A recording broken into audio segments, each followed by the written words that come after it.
আপনি খাতা কলমে লিখে রাখেন এই দেশের মধ্যে রামিসার হত্যার বিচার হবে না।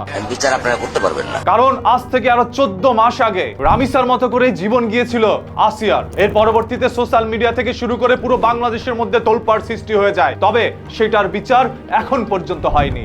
সেই আপিল আদালতের মধ্যে পেন্ডিং এ রয়েছে। সেরকম ভাবে আজ এই রামিসা যে জীবন দিয়েছে, এই রামিসাও কোনোদিন ন্যায় বিচার পাবে না। হয়তোবা 3 থেকে 4 দিন কিংবা 5 দিন এই দেশের মধ্যে রামিসাকে নিয়ে তোলপাড় সৃষ্টি হয়ে যাবে, তবে রামিসা বিচার পাবে না।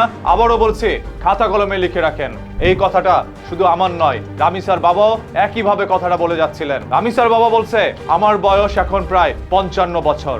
এই 55 বছরের মধ্যে আমি দেখেছি এরকম আমার মেয়ের মতো করে অসংখ্য মেয়েদের জীবন গিয়েছে, তবে এখন পর্যন্ত সেইগুলোর বিচার মেলেনি। সেরকম ভাবে আমার মেয়েরও বিচার মিলবে না। রামিসার বাবা এই কথা বলতে বলতে চোখ দিয়ে অশ্রু ঝরিয়ে দিচ্ছিল। সেই অশ্রু দেখে প্রত্যেকটি মানুষের হৃদয় থেকে অশ্রু ক্ষরণ হয়ে গিয়েছে। যখন ছোট্ট রামিসার চেহারাটা মানুষ দেখছে, তখন কেউ আর তার আবেগকে কন্ট্রোল করে রাখতে পারছে না। মাত্র ক্লাস 2-তে পড়ে, বয়স হয়েছে 7 বছর। সেই মেয়েটা এখন পর্যন্ত বোঝে না কিভাবে বেঁচে থাকতে হয়, আর তার সাথে করা হয়েছে নির্মম আচরণ।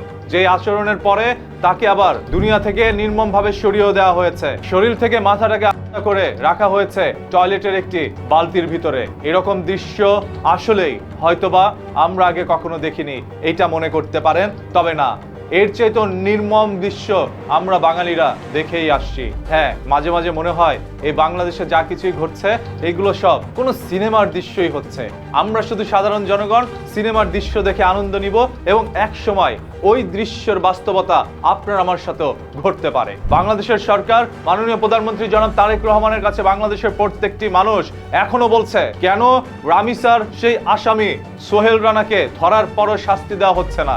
তার কাছে আর কি জিজ্ঞাসাবাদের বাকি আছে আপনাদের? রামিসা কবরে আছে আর সোহেল রানা কেন জেলের ভাত খাচ্ছে? বাংলাদেশের রাজনৈতিক মহল থেকে শুরু করে আজ অনেকেই এই রামিসার বিচার চাচ্ছে। শুধু আসিয়া রামিসাই নয়, বাংলাদেশে এই গত 1 সপ্তাহের মধ্যে 4 জন শিশু একইভাবে জীবন দিয়েছে।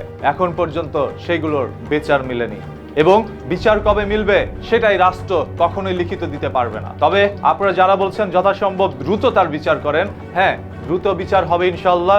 তার আগে আপনাদেরকে বুঝতে হবে, রামিসাকে যে সোহেল রানা নির্মমভাবে দুনিয়া থেকে সরিয়ে দিয়েছে, সেই সোহেল রানার পিছন থেকে অন্য কেউ কি মদক দিয়েছে কিনা সেটার জন্য তদন্ত করা প্রয়োজন। এই দেশের মধ্যে যতগুলো এরকম ঘটনা ঘটে যাচ্ছে, সেইগুলোর পিছনে থাকতে পারে কোনো চক্রান্ত। সেই চক্রটাকে খুঁজে বের করতে পারলেই এই ধরনের ঘটনাগুলো ক্রমান্বয়ে ক্রমে আসবে। তাই আমাদের সবারই প্রয়োজন প্রত্যেকটা দুর্ঘটনার পিছনের ছোট্ট ঘটনাটাকে অনুসন্ধান করে বের করা। সেই সোহেল রানাকে রিমান্ডে নেওয়া হয়েছে, তার কাছ থেকে হয়তোবা আরো কোনো চাঞ্চল্যকর তথ্য বের আসতে পারে। পরবর্তীতে প্রকাশ্যে তার শাস্তি দিতে হবে। এই সাজা না দেওয়ার ফলেই বাংলাদেশে একের পর এক রামিসার জীবন যাচ্ছে।